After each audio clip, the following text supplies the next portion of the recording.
There's going to be moments of incredible things happening in our churches or in our lives or in our walk with God. But there's also those moments of saying, why is this happening? Why are we going through this? 4 ways we're empowered in prison moments. Philippians chapter 1, verses 12 through 14. Now, I want you to know, brothers and sisters, that what has happened to me has actually served to advance the gospel. As a result, it has become clear throughout the whole palace guard and to everyone else that I am in chains for Christ. And because of my chains, most of the brothers and sisters have become confident in the Lord and dare all the more to proclaim the gospel without fear. My daughter, Skylar, when she was 3, we discovered she had epilepsy.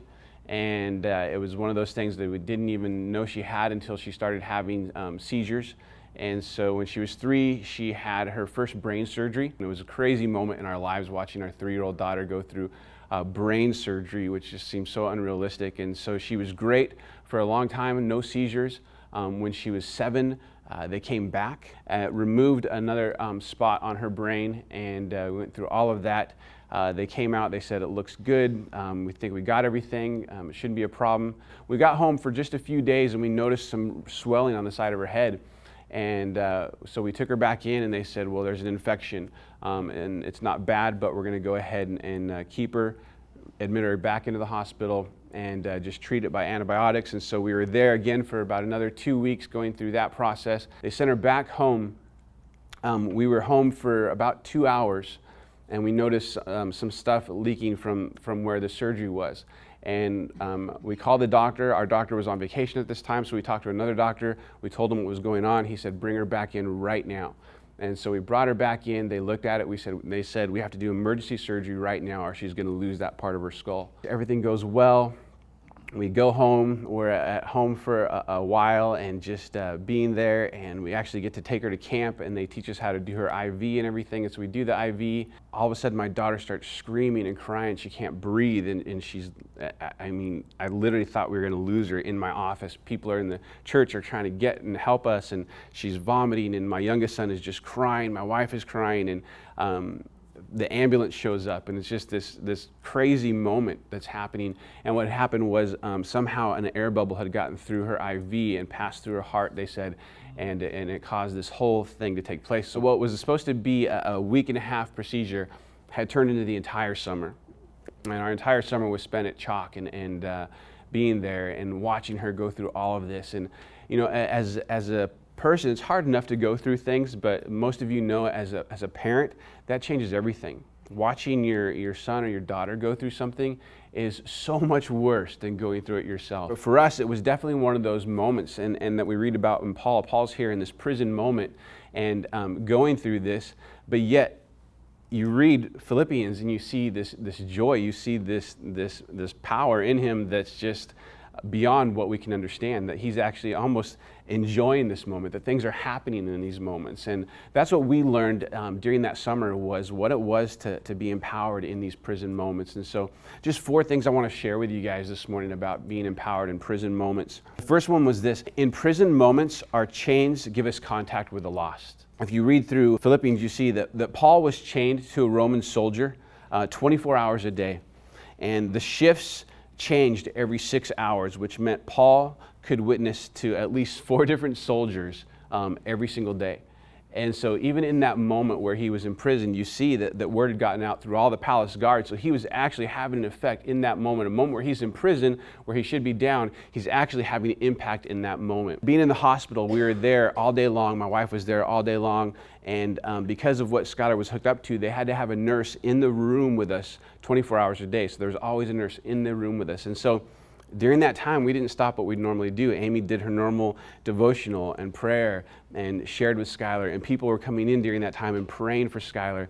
And we had some incredible conversations with nurses and doctors about God and about our relationship with God. Number 2 is this: in prison moments, others can see God's strength in us. 2 of the things that people would say the most to us: one, they'd ask, how are you guys doing? And the other one would be, can't imagine what you're going through. In those moments that we're going through, because we're in leadership, because we're in ministry, people watch us through those moments. They watch our reaction. They watch how we carry ourselves. And you know, it was funny because most of the time our answer would be, we're doing good. It's scary. It's sad to watch her go through that.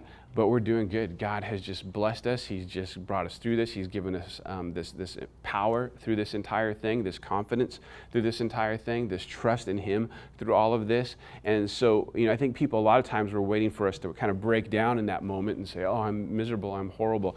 But it was so many times it was, no, we're doing good. Third one would be, in prison moments, we see how big his church really is. Paul had a bunch of brothers and sisters who were probably praying for him and covering him, or also being encouraged by what they were seeing in him and what he was going through. And we had that time and time again. Our youth ministry students were incredible during that time. The boys knew Skylar had to shave her head. The night before she went into surgery, a bunch of the boys took her out, and we were like, where are you guys going? They're like, we just want to take her somewhere. So about 6 of them took her out and let her shave all of their heads. And so kind of as a support for her, they all shaved their heads too, and went through that with her. A lot of people kind of started, I don't even remember who started this, but someone started writing their Skylar's name on their hand, and all of a sudden it turned into this huge thing. People that I hadn't seen in years from high school were sending me pictures of them and their kids with Skylar's name on their hand. We're praying for you. People from around the world, from Ireland to Romania, friends of ours in missions were sending us things. We're praying for her, name on her hand. And it was just one of those incredible things. In those moments of scariness and hardship, you realize how big his church really is, and that you're not in this alone. That you're not in this alone, and there's empowerment from that, of knowing that I'm not by myself in this, that there's a whole body behind me and supporting me and praying for us. And the last one, in prison moments, our faith is taken to another level. It can't help but grow when it's tested. When I first found out that Skylar had to have brain surgery when she was 3, it was one of those moments. I wasn't in the same place I was the second time, and I very much was, why, God? Why are we going through this? Why is this happening? I've given my life to you. I've given my career to you. Why are we having to go through this? Why is she going through this? She's 3 years old.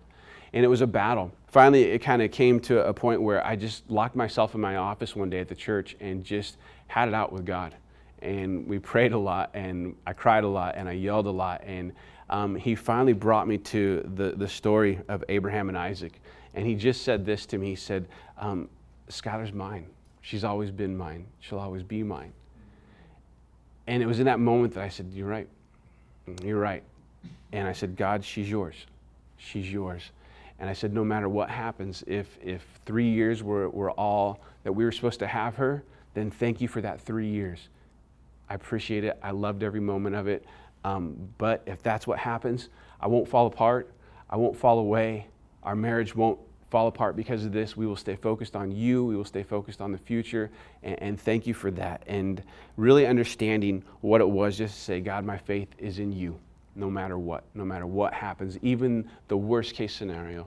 If that happens, I'll still love you. I'll still serve you. I'll still follow you. In the end, Skylar's doing great. She's loving the Lord. She's serving in our church. She's 17. She hasn't had a seizure since that summer. And we're believing that she's got an incredible future ahead of her. But for Amy and I, Hebrews 6:19 was something that really stood out for us. And it says, we have this hope as an anchor for our soul, firm and secure. Through all of that, our anchor's held firm and secure. We love the Lord through it.